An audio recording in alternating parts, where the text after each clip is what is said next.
Estamos voltando. Bom.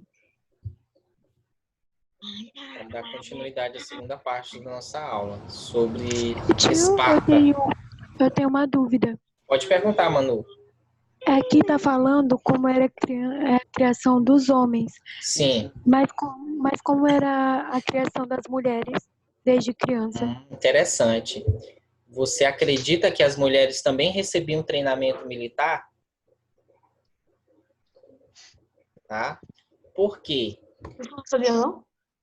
Porque as mulheres, elas eram responsáveis pela procriação, né?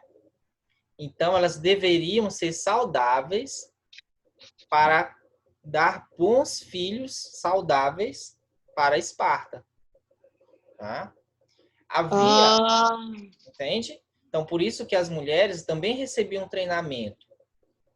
Elas não iam exatamente para a guerra. Tá bom? Não. Que horas a aula acaba? 10h10, Heitor. 10. 10h10. Então, as mulheres, elas tinham esse papel de, vamos dizer assim, procriar, né? Só que a mulher espartana, ela era muito mais, vamos dizer assim, livre do que a mulher ateniense. A mulher espartana, ela participava da vida pública. A mulher ateniense não. Tá bom?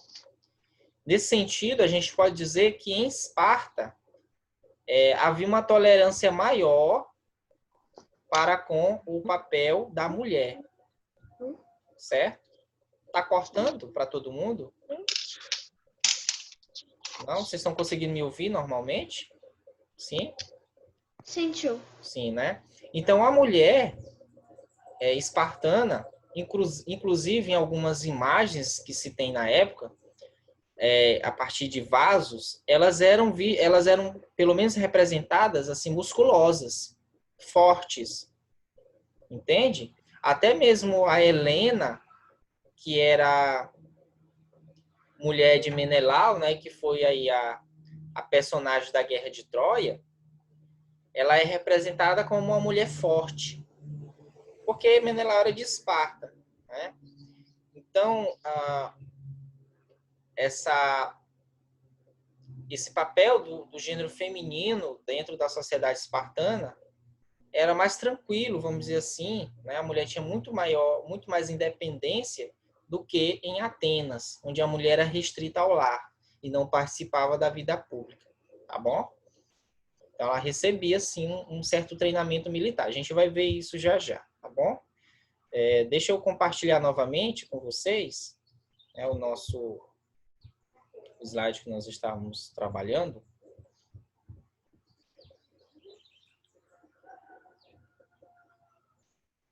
Apareceu para todo mundo?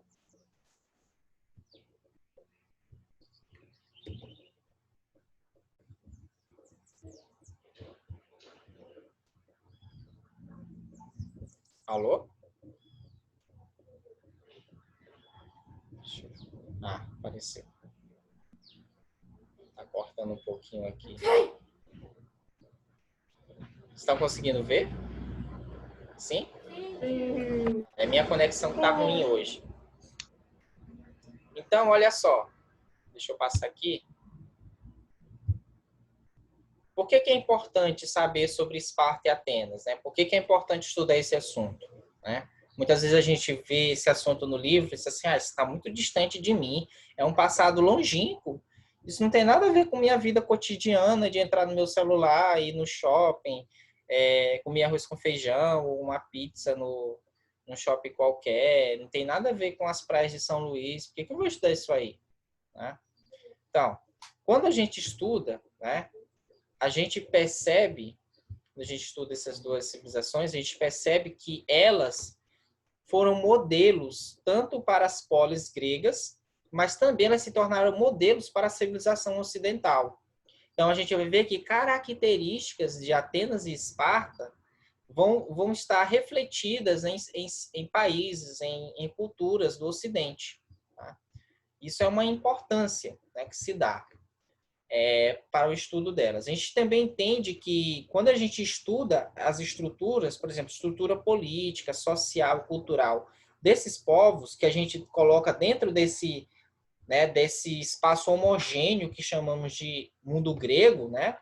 O mundo grego, na verdade, era um mundo múltiplo, era um mundo repleto de multiplicidade cultural.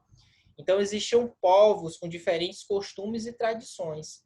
Por isso que, muitas vezes, quando a gente coloca essas polis como, vamos dizer assim, culturas, né, semelhantes, a gente esquece o tanto de diferença que existiam entre elas. Enquanto a cultura delas era muito diferente uma das outras, né? Embora elas partilhassem de algumas semelhanças culturais. Mas, de modo geral, era muito diferente, assim, a forma de vida, né? A política, a sociedade, a cultura em si dessas polis, tá? E quando a gente estuda essas polis,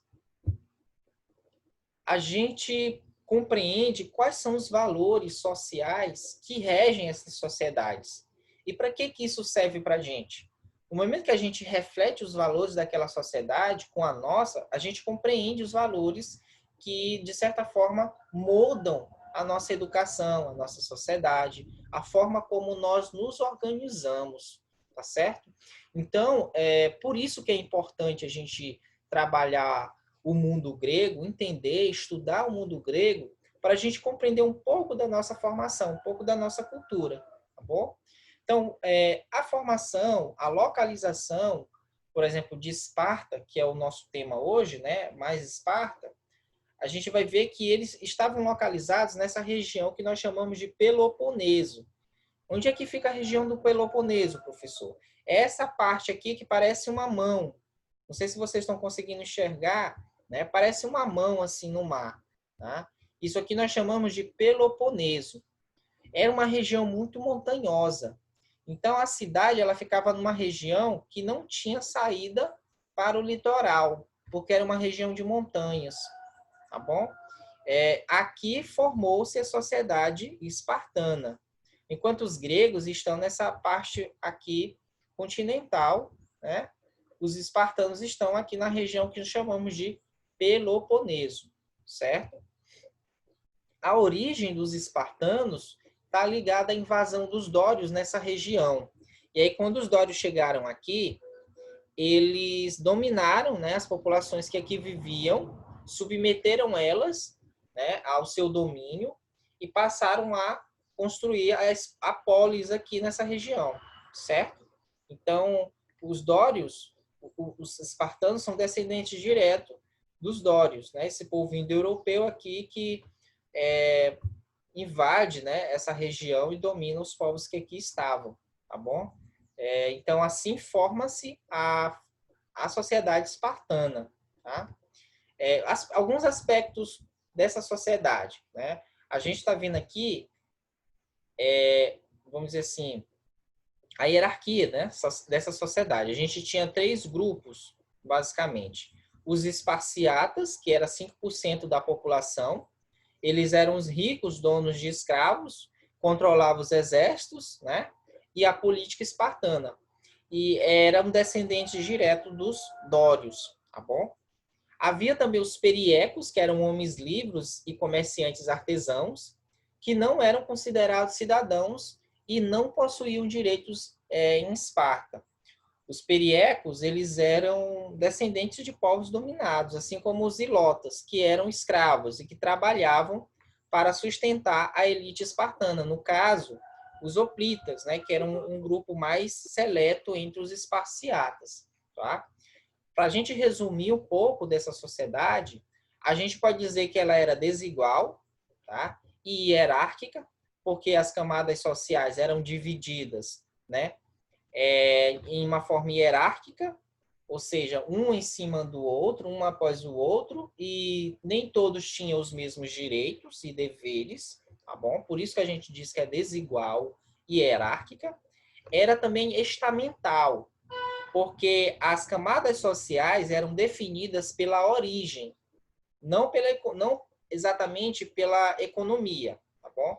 Não exatamente pela riqueza, mas pela origem, né? E também pelo serviço militar, que estava ligado à origem dessa população, certo? Por isso que a gente chama essas camadas sociais de estamentos. É diferente do termo classe, que a gente usa hoje para definir os grupos sociais, as camadas sociais, né? A gente usa classe A, classe B, classe C, classe D, classe E. A gente define essas classes a partir de uma ideia econômica, né? A partir da ideia da renda. Tio, Oi, diga, meu bem. ou às vezes também é classe alta, classe mediana, classe média e baixa. Exatamente, exatamente, né? Muito bem. E qual é o critério que nós usamos? Qual é o critério? É o critério de riqueza mesmo. Isso. Quem é rico, muito rico, tá? Na classe alta, né? Aquele mais ou menos que a gente diz assim, esse aí tem condição. É classe média. Aí tem a média alta, a média baixa. E tem a classe baixa, né? Onde estão os pobres. Certo? Então, o que define a riqueza? Só que em Esparta, o que definia era a origem. Os esparciatas, eles estão no topo porque eles descendiam dos dórios que dominaram os outros povos. Por isso que aqui a gente não usa o termo classe, a gente usa o termo estamento. Tá bom? Além disso, era uma sociedade militarizada, porque era uma sociedade que tinha como valor o militar, o ser militar, tá bom? O guerreiro. A formação do guerreiro era importante nessa sociedade. É diferente, por exemplo, dos atenienses, que valorizavam o logos, a palavra, o conhecimento, né? A filosofia, por exemplo. Em Esparta, a filosofia não tinha um espaço importante, né? Era insignificante, porque o cidadão ele era formado para ser um guerreiro, para ser um soldado, tá bom? E era uma sociedade muito rígida, no sentido de muito disciplinada, né? Com tudo que ocorriam ali dentro daquela sociedade. Além disso, era uma sociedade escravista, porque tinha escravos que determinava que produziam as riquezas, né? E que trabalhavam para que os esparciatas pudessem somente militarizar, ou seja, se tornar soldados. A gente fica pensando, quem que sustentava os esparciatas? Quem sustentava economicamente era os escravos, que trabalhavam no campo e produziam riquezas. Tá? Então, eram grupos dominados, tá? E marginalizados da sociedade. Certo? As riquezas também eram produzidas pelos periecos. Só que eles eram livres, relativamente. Tá bom? Eles não eram obrigados, por exemplo, a trabalhar forçadamente. Deixa eu ver alguma coisa mais. Tá. E era uma sociedade elitista, porque sempre os interesses desses grupos aqui de cima, né, desses 5%, o interesse desses 5% prevalecia sobre as outras camadas sociais.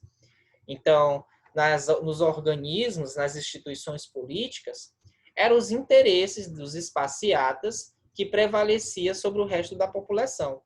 Nesse sentido, a gente pode dizer que é muito semelhante ao que ocorre no Brasil, né? Muitas vezes a política ela está atrelada aos interesses dos mais ricos, né? Do que a gente chama de classe alta, tá bom? Então, muitas das leis vêm para beneficiar de alguma forma essa camada social de cima, tá? E aí a gente pode ver aí uma certa semelhança entre a nossa sociedade e a sociedade espartana, né? Quem era o esparciata, gente? Aí aqui eu fiz umas pequenas ilustrações para a gente entender um pouco de quem eram os esparciatas, não é? Então aqui eu coloquei, né? Eu que mando aqui. Nossos ancestrais dominaram esta terra para que pudéssemos reinar sobre os povos vencidos, ter riqueza e poder, tá? Então esse era o esparciata. Só que o esparciata, ele parece muito forte, mas ele tinha que ser forte, né?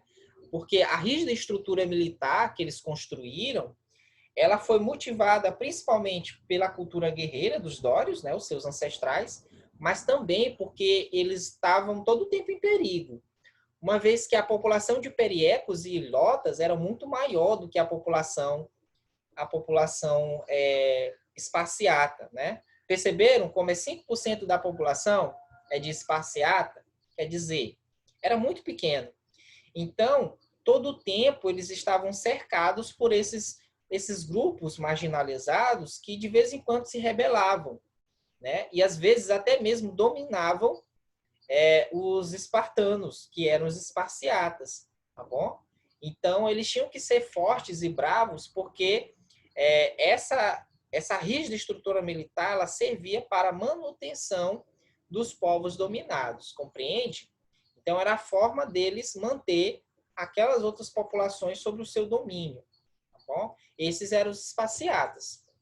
Nós tínhamos também os periecos, que eram os comerciantes, né?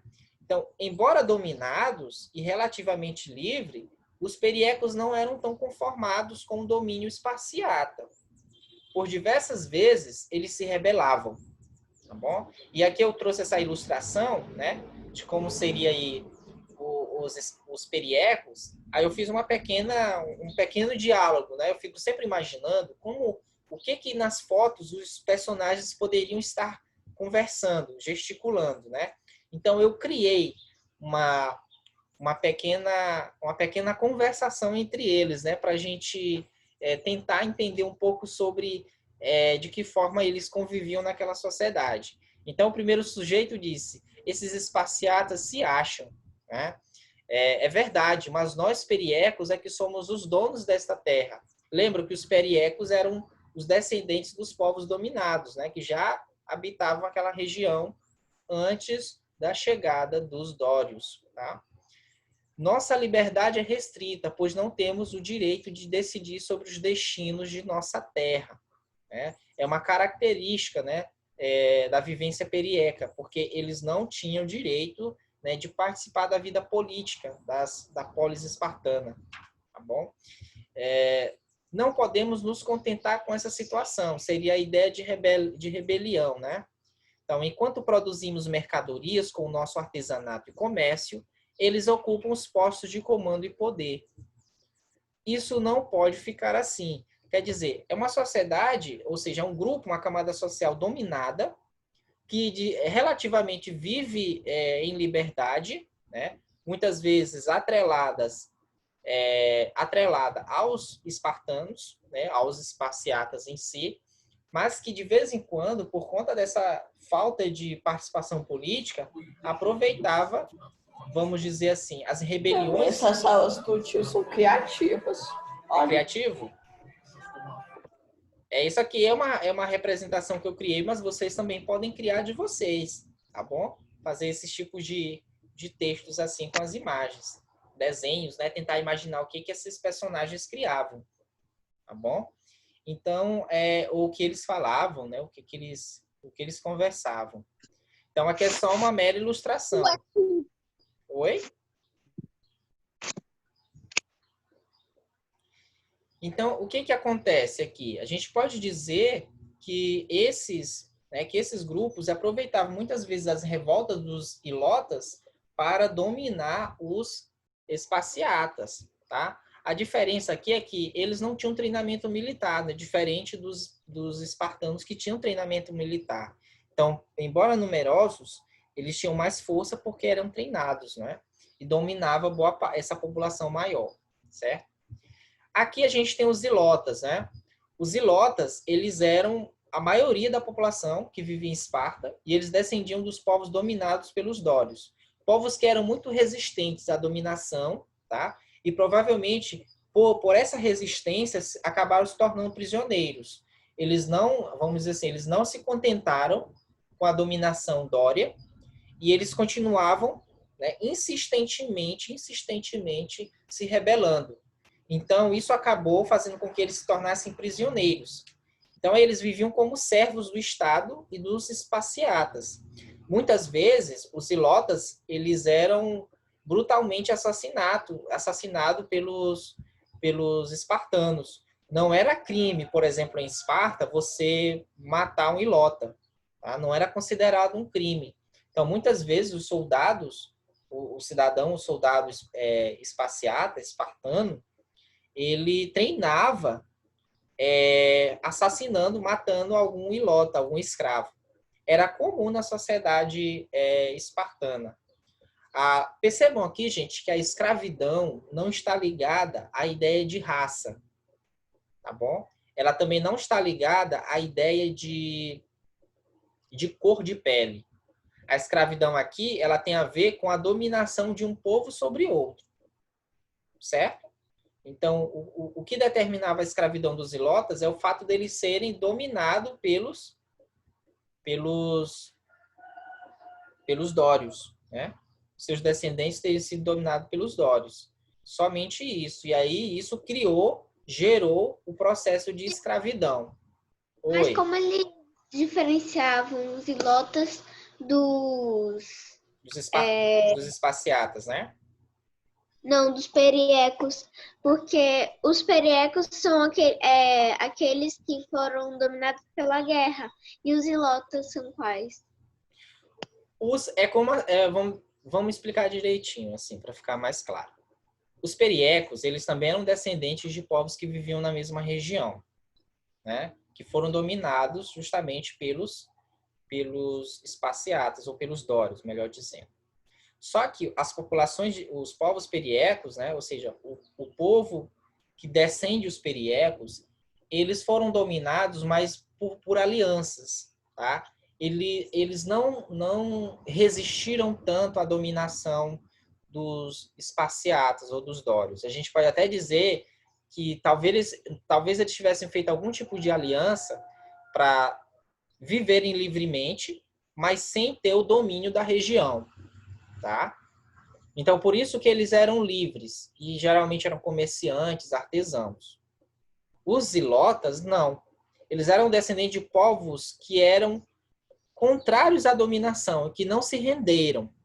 E por não se renderem, tiveram como punição serem escravizados. Compreende? Então, assim, imagina você uma sociedade formada por pessoas de camadas mais elevadas, de camadas mais inferiores.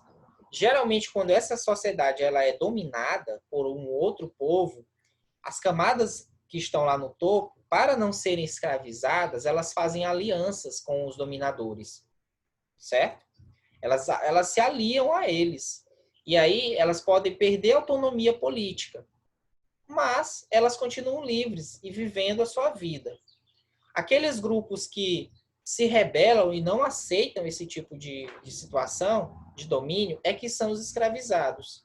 É os que são realmente dominados. Tá bom? Então, a gente até pode fazer uma associação com os dias atuais, por exemplo, quando a gente percebe que, por exemplo, a cultura norte-americana, né, e toda a forma de economia, né, que a gente chama de capitalismo, que os norte-americanos impulsionaram no mundo, é uma forma de domínio mundial. Aqueles povos, né, de outras nações, aqueles grupos de outras nações que se aliam a esse tipo de domínio, esse tipo de prática, eles vivem bem, porque eles lucram com isso, embora eles não tenham tanto controle sobre os rumos que essa economia tem, tá? Porque o controle está na origem, né? No caso, Estados Unidos, Europa. Aquelas populações que não conseguem entrar nessa lógica capitalista, né? Elas são dominadas, elas são inferiorizadas, elas são marginalizadas, porque elas não conseguem entrar nessa lógica e não concordam com essa lógica.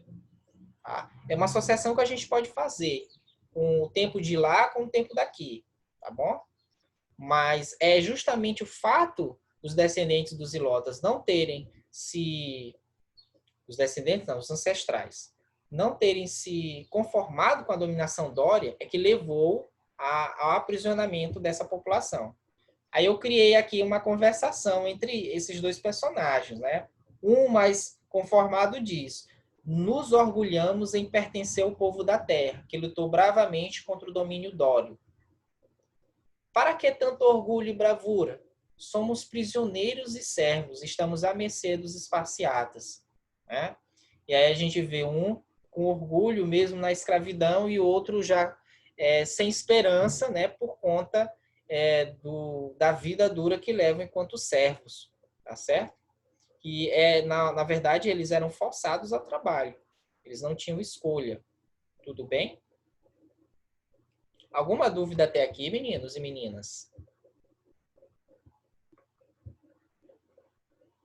Alguma dúvida? Tio, Oi. foi o que eu entendi direito. É que os ilhotas, eles servem mais para escravos do que as pessoas normais. Eles eram pessoas normais. Eles só não eram considerados cidadãos de direitos. Eles eram normais. Tá? E por que eles não... E por que... Quer dizer, por que os ilhotas não são como os espartas, por exemplo? Porque eles eram dominados pelos espartanos. Os espartanos, que eram os esparciatas, eles dominavam os ilotas, porque os ilotas descendiam de um ancestral de grupos, camadas, né, povos ancestrais, que foram dominados pelos dórios, que eram os ancestrais dos esparciatas. Então, a partir desse domínio dos dórios sobre essas populações que viviam ali, onde a gente chama de Peloponeso, fez com que os ilotas, tempos depois, fossem dominados pelos esparciatas, né?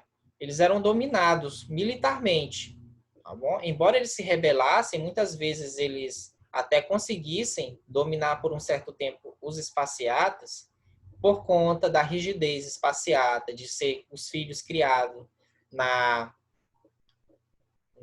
batalha, vamos dizer assim, eles acabavam retomando o domínio, tá bom? Mas os ilotas, eles eram descendentes de grupos dominados. Eles eram prisioneiros porque os seus ancestrais foram dominados pelos dórios. Certo? Deu para compreender, João? Sim. Sim. Sim, né, João Manuel? Tudo bem. Ok. Eu entendi que o primeiro... Sim. Que?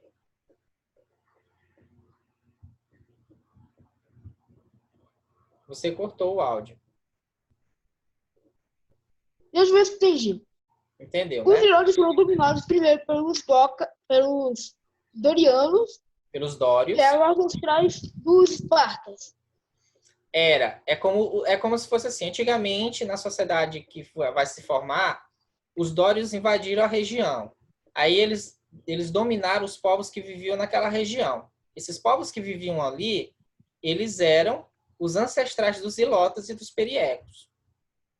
Aí, quando os dórios dominou esses ancestrais, os seus descendentes, que são os esparciatas, continuaram o domínio sobre os ilotas e os periecos, que eram também descendentes desses povos dominados. Tá bom? Tá bom. É nesse Tio, sentido. e os filhos dos ilotas, eles continuavam sendo escravos ou eles recebiam treinamento? Não, eles continuavam sendo escravos. Porque a ideia de origem, tá? Se você nasceu escravo, você é... Entende? Então, por isso que eu estou dizendo, é estamental a sociedade.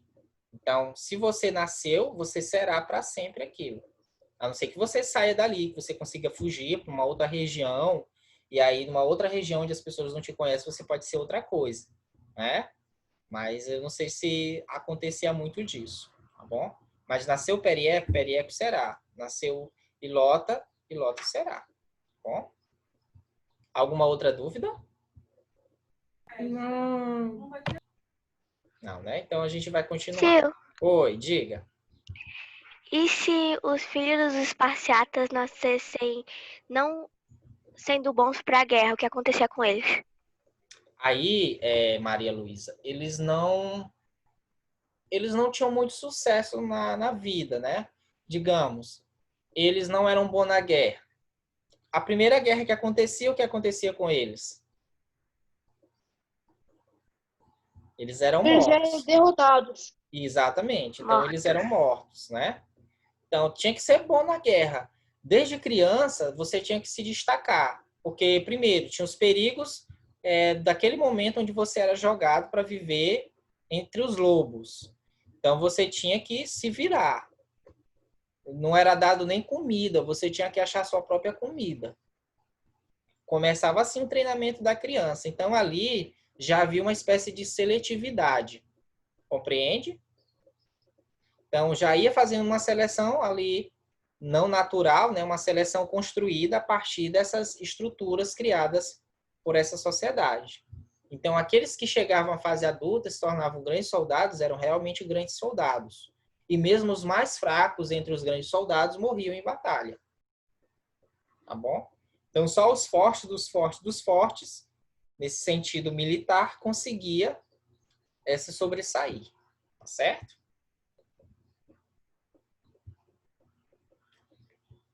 Então, continuando, né?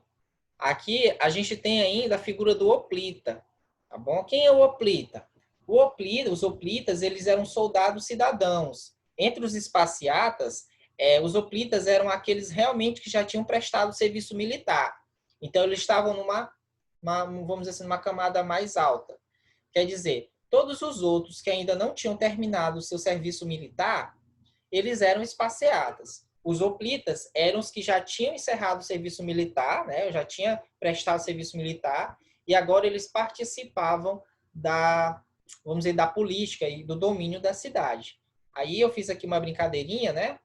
Então, na verdade, apenas os homens dessa camada, depois que completavam o serviço militar, que eram considerados cidadãos de fato, porque eram eles que cuidavam da vida pública, né? Nesse sentido. Mas como eles eram a representação da militarização, eu fiz aqui uma pequena ilustração, né? Há alguns programas que perguntam assim, uma comida, aí a pessoa responde, né? Um estilo de vida. Aí eu coloquei assim, tá? Uma profissão, guerreiro.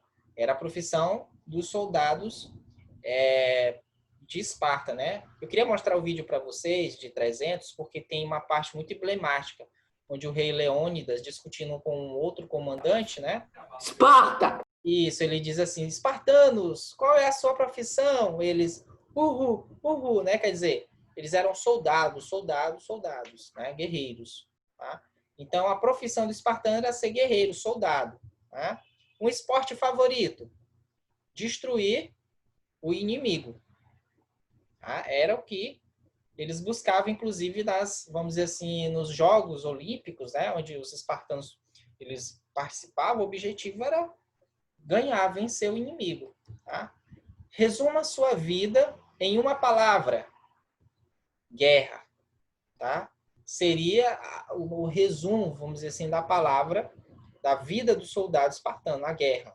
Né? Era da guerra que ele fazia-se e construía sua fama. Tá certo? Então, esses hoplitas é como se fosse um grupo seleto entre os esparciatas. Eram aqueles que já tinham prestado serviço militar, que já estavam aptos a participar da vida política da cidade. Tá? A educação espartana, como vocês podem ver nessa imagem, ela era chamada de agogê, era o modelo espartano de educação. O agogê, ele significa treinamento ou adestramento. Era basicamente o objetivo da educação espartana, o treinamento, tá bom? E o adestramento militar. Então, a educação, ela voltava-se para estimular a coragem. Era o principal valor entre os espartanos. Era a coragem, tá bom? Então, o valor militar estava acima de todos os outros, certo? Então, o valor militar era a base da educação espartana. E a coragem, né, estava ali dentro desse conjunto de valores militares. Bom, qual era o objetivo maior? Era formar guerreiros para defender a coletividade espartana. Então, vamos dizer, resumia-se aí a vida dos espartanos.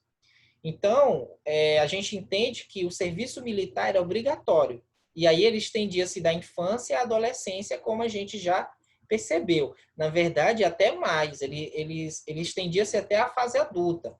O homem, por exemplo, até os 30 anos ainda estava servindo o exército espartano, tá certo? Então, muitos deles nem tinham relações com mulheres ainda, porque a vida conjugal era dada apenas pós pós-serviço militar, tá certo? Então, não havia esse tipo por exemplo, casamentos, era muito difícil casamento antes dos 30 anos, porque só depois do serviço militar é que eles poderiam casar-se, certo?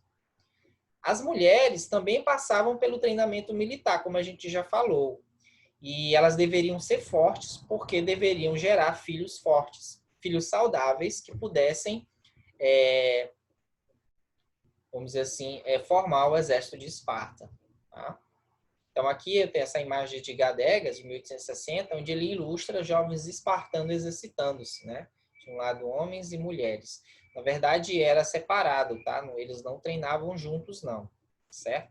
Aqui foi só uma ilustração de Gadegas. Toda a política e todo o conceito de pedagogia, de educação na Esparta, deve-se a esse personagem, Licurgo. Tá? Ele é o mitológico, a gente não sabe exatamente se ele existiu, né? Mas a legislação licúrgica, né? E o modelo educacional espartano era baseado naquilo que ele tinha pensado para a sociedade espartana.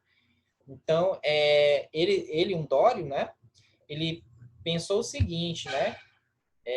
Que essa sociedade já tinha que ser rígida, por exemplo, na parte educacional. Então, ele dita as regras políticas de Esparta, ele delineia, ele forma o sistema educativo, e as crianças vamos dizer assim, as crianças do sexo masculino, a partir dos 7 anos, elas eram retiradas da família e inseridas em escolas de ginásio. E era lá que elas recebiam treinamento até os 16 anos, e aí era onde se formava o soldado, né, o soldado espartano. Era uma formação tipo militar, tá? Era uma educação militarizada, tá certo? Não era uma educação humanística, por exemplo, como é a educação nossa, porque nós hoje, nós nos educamos para ser cidadãos com todas as potencialidades. Então, quem quiser ser militar vai ser, quem quiser ser médico vai ser, quem quiser ser professor vai ser, quem quiser ser engenheiro também. Quer dizer, a nossa educação, ela em teoria, ela deve estimular, né, a nossa criatividade e todas as nossas potencialidades para que sejamos o que quisermos no futuro, né? Na educação espartana, não. O valor era militar. Então, os meninos espartanos, né? Esparciatas, eles eram criados, eles eram formados, adestrados, treinados para serem guerreiros. Então, a gente percebe que não há uma escolha. Eles não têm escolha. Eu quero ser médico, eu quero ser... Não. Todos eles eram guerreiros. Embora eles fizessem também outras... talvez fizessem, né? Tivessem outras habilidades. Mas o ser guerreiro era o principal, tá bom? E o objetivo era isso, gente. Era a aquisição da força, era a manutenção, né, da coragem, da bravura, porque eles tinham que defender a comunidade. E aí entende-se comunidade como os esparciatas, tá bom? Embora no momento de guerra, de invasão, por exemplo, a cidade de Esparta, talvez os periecos e os ilotas entrassem também aí na questão da defesa. Mas o objetivo mesmo, em suma, era defender os esparciatas, tá bom?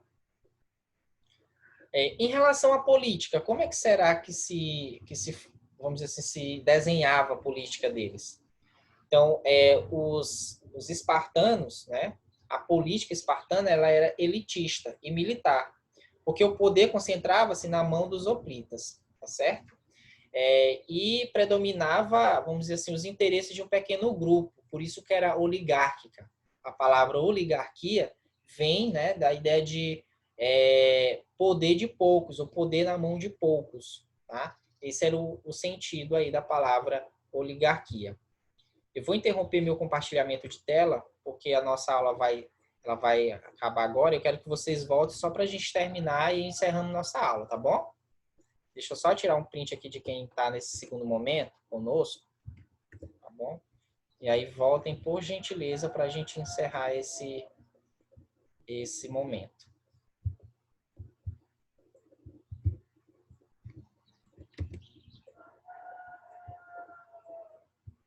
Deixa eu ver aqui. foi todo mundo. Alguma dúvida aqui nessa parte?